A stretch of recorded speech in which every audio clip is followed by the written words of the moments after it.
Uttar Pradesh police constable का ये 25 अगस्त का फर्स्ट शिफ्ट का पेपर है, जिसका हम आज एनालिसिस करने जा रहे हैं।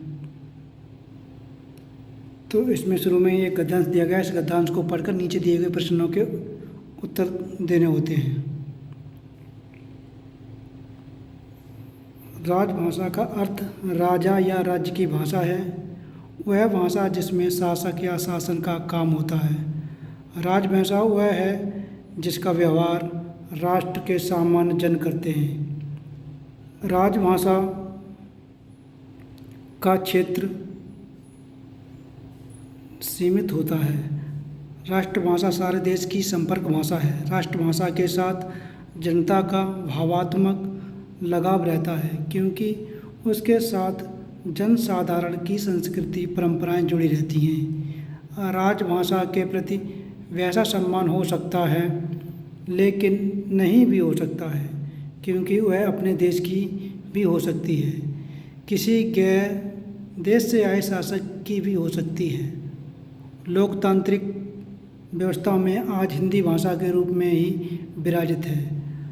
14 सितंबर 1949 ईस्वी को भारत के संविधान में हिंदी को मान्यता प्रदान की गई है। संविधान की धारा 120 के अनुसार संसद का कार्य हिंदी में या अंग्रेजी में किया जाता है। धारा 210 के अंतर्गत राज्यों के विधानमंडलों का कार्य अपने अपने राज्य की भाषा या हिंदी में या अंग्रेजी में किया जा सकता है। धारा 343 के अनुसार संघ की राजभाषा हिंदी और लिपि देवनागरी होगी। इस भाषा के प्रसार तथा प्रचार के लिए महात्मा गांधी का योगदान रहा है। धारा 344 में राष्ट्रपति को शासकीय कार्य में हिंदी भाषा का प्रयोग अधिक करने के लिए कहा गया है। इसी के आधार पर हमें निम्नलिखित प्रश्नों के उत्तर देने हैं, जो इस प्रकार हैं।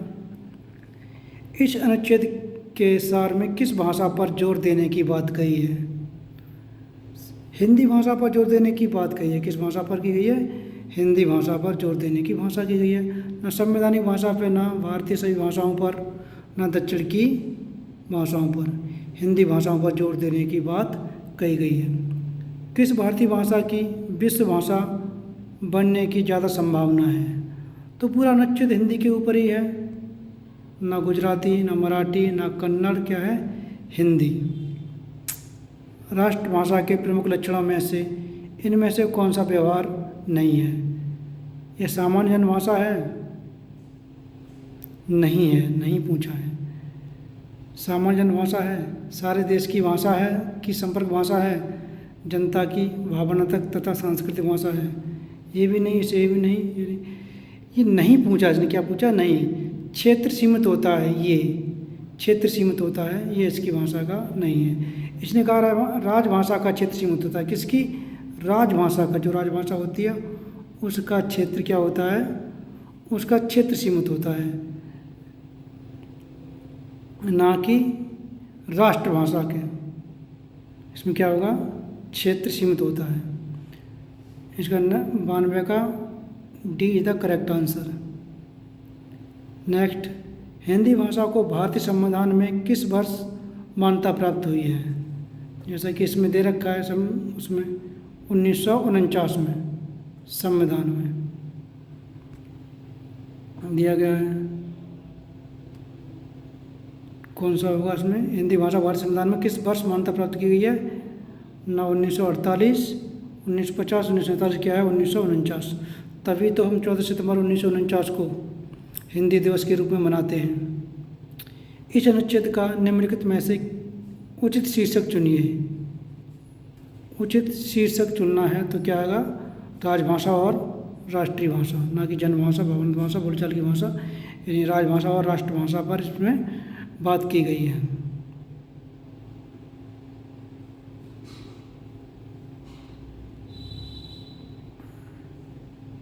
तो हमने सबसे पहले पद्यांश को हल कर लिया है और आगे देखते हैं। लक्ष्य का अनेकार्थी शब्द है। लक्ष्य का नाम नहीं होगा, चाल नहीं होगा, गलत नहीं होगा। लक्ष्य का होता है निशाना। हम किसी पर लक्ष्य चाहते हैं, मतलब निशाना साधना। नागर का पर्यायवाची शब्द है। नागर का पर्यायवाची ढोल नहीं होगा, ग्रामवासी नहीं, नगर नहीं, क्या होगा नागर का? चतुर। माला फेरत जुग भया, फिराना मन का फेर, कर का मन का डार दे, मन का फेर। इसमें क्या है? मन का। जहाँ दो शब्दों की बार बार अनुवृत्ति हुई हो और दोनों का अर्थ अलग हो, वहाँ पर कौन सा अलंकार होता है? यमक अलंकार होता है। 60 का option C is the correct answer. किसी की सहायता करने वाले के लिए एक शब्द है, किसी की सहायता करते हैं तो उसके होगा सहायक। सहकर नहीं होगा, सहचर नहीं होगा, सहृदय नहीं होगा। 61 का D is the correct answer. Next question, किस वाक्य में करण कारक का प्रयोग किया गया है? करण कारक का के या द्वारा, उन जिसके लिए होता है, जिसमें आया के या से या द्वारा। किसी वाक्य में करण कारक का प्रयोग होता है। सुरेश मीना के लिए खाना लाया, गलत है, उनको पढ़ना चाहिए, ये भी गलत। क्या? साधुओं की संगति से बुद्धि सुधरती है। किसके द्वारा सुधरती है? साधुओं की संगति से। साधुओं की संगति से बुद्धि सुधरती है, से। तो सी इज द करेक्ट आंसर 62 का। 63 का, अंतर्निहित शब्द का संधि विच्छेद होगा। अंतर्निहित, option A D is the correct answer. कौन संधि है इसमें? विसर्ग संधि है, विसर्ग। कौन संधि है इसमें? विसर्ग संधि है। 63 का D is the correct answer. Next, Hindi साहित्य अकादमी की ओर से हर वर्ष सलाका सम्मान पुरस्कार किस क्षेत्र में दिया जाता है? इस सलाका सम्मान दिया जाता है हिंदी को नई दिशा प्रदान करने के लिए। ये सलाका सम्मान पुरस्कार कहाँ से, कौन सी हिंदी साहित्य अकादमी कहाँ पर है? ये दिल्ली में है। इसके द्वारा ये पुरस्कार दिया जाता है। नेक्स्ट, 64 का C is the correct answer. 65, क्रोध किस रस का स्थायी भाव है? क्रोध हमारा रौद्र का स्थायी भाव है। 65 का B is the correct answer. Next, Hindi में मैं का बहुवचन होगा। हिंदी में मैं का बहुवचन होता है हम। Option D is correct answer. विरोध करना के लिए सही मुहावरा होगा। जब किसी का विरोध करेंगे, सिर उठाते हैं, तो उसका मतलब होता है विरोध करना। सिर उठाना मतलब विरोध करना। 67 का B is the correct answer. Next, स्रोत शब्द युग्म का सही विकल्प क्या होगा? स्रोत, जहाँ से कोई चीज़ स्रोत होती हो, निकलती हो, जैसे गंगा का स्रोत कहाँ है, तो ये होगा इसका डी, उद्गम और स्तुति। 68 का D is the correct answer. 69 का अली शब्द युग्म सही होता है। अली इसका होगा option C is the correct answer, भोरा और सखी। 69 का C is the correct answer. पुस्तक पढ़ी जाती है, इसमें क्या है? पुस्तक पढ़ा जाती है, ना भाववाच्य होगा, ना क्रियावाच्य, ना कृत्यवाच्य, कर्मवाच्य। इसमें क्या है? कर्मवाच्य। पुस्तक पढ़ी जाती है, जैसे क्या होगा? कर्मवाच्य। 70 का ए द करेक्ट आंसर। निम्नलिखित में से कौन सा शब्द तत्सम नहीं है? तत्सम नहीं है, पूछा नहीं है। नग्न है, क्षमा है, नख है। नग्न का नंगा हो गया, क्षमा का क्षमा ये होगा तद्भव। नख का नाखून होगा, और नेह का होता है स्नेह। तो ये नहीं है तत्सम शब्द। कौन सा नहीं है? Option D. 71 का D is the correct answer. रेखांकन को प्रतिस्थापित करने के लिए उपयुक्त विकल्प का चयन करें। जो रेखांकित अंश है, क्या अंश है? ये वाला आध्यात्मक जो गलत लिखा हुआ है, तो इसमें कौन सा होगा? महेंद्र जी का अध्यात्मक, ये अच्छा सही लिखा हुआ है अध्यात्म, तो option A is the correct answer. Next, निम्नलिखित में शुद्ध वाक्य है, इसमें जो शुद्ध वाक्य है उसको हमको छांटना है। निरपराधी व्यक्ति को दंड नहीं मिलना चाहिए। बादशाह ने मुक्त दान किया। निरपराधी, इसमें क्या है? निरपराधी गलत लिखा हुआ है, उसे पैतृक गलत लिखा हुआ है इसमें। अधीन होता है ये क्या होता है? अधीन, और ये होता है पैतृक, ठीक है, और ये होता है निरपराधी। तो इसमें क्या है? Option B is the correct answer. Option B is correct answer. Next, गमी शब्द है। गमी शब्द क्या है हमारा? ये तत्सम शब्द है, ना कि विशेषण देशज तद्भव नहीं है। Option D is the correct answer. कपाल का पर्यायवाची शब्द है। कपाल किसके होता है? माता का। कपाल किसका पर्यायवाची शब्द है? माता का।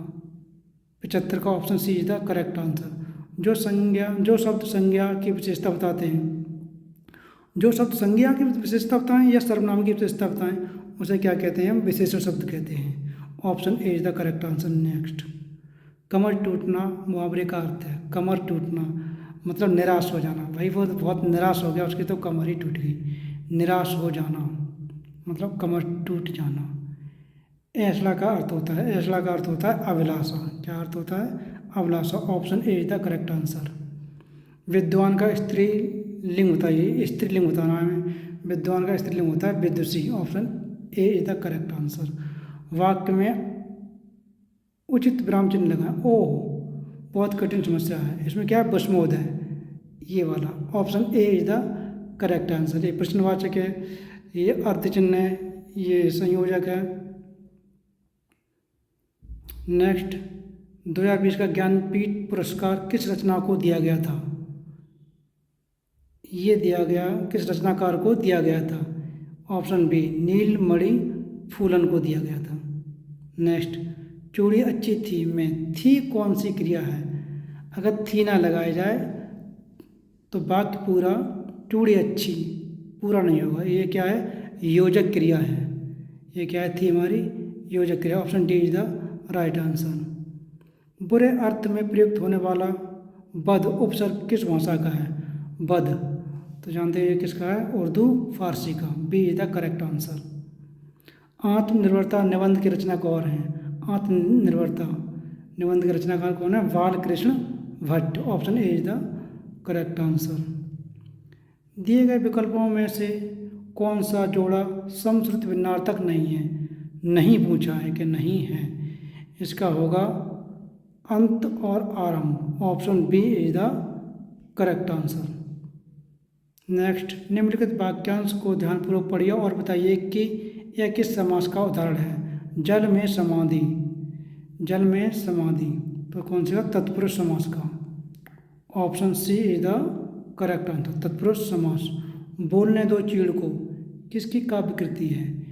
यह है नरेश मेहता की काव्य कृति, बोलने दो चीड़ को। Option A is the correct answer. द्विज के अनेकार्थ शब्दों में से निम्नलिखित में से कौन सा शब्द नहीं आता है? नहीं पूछा है। द्विज का मतलब पक्षी होता है, दांत होता है, ब्राह्मण होता है ये, और विधेय नहीं होता। Option C is the correct answer. बा उपसर्ग से बना शब्द है। बर्दाश्त, बर्दाश्त ये नहीं है, गलत।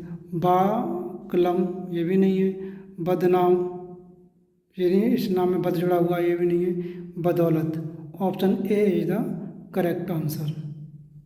नेक्स्ट, अभी हमारा क्या आ गया? गद्यांश आ गया, जिसको मैंने पहले ही इसका हल बता दिया है।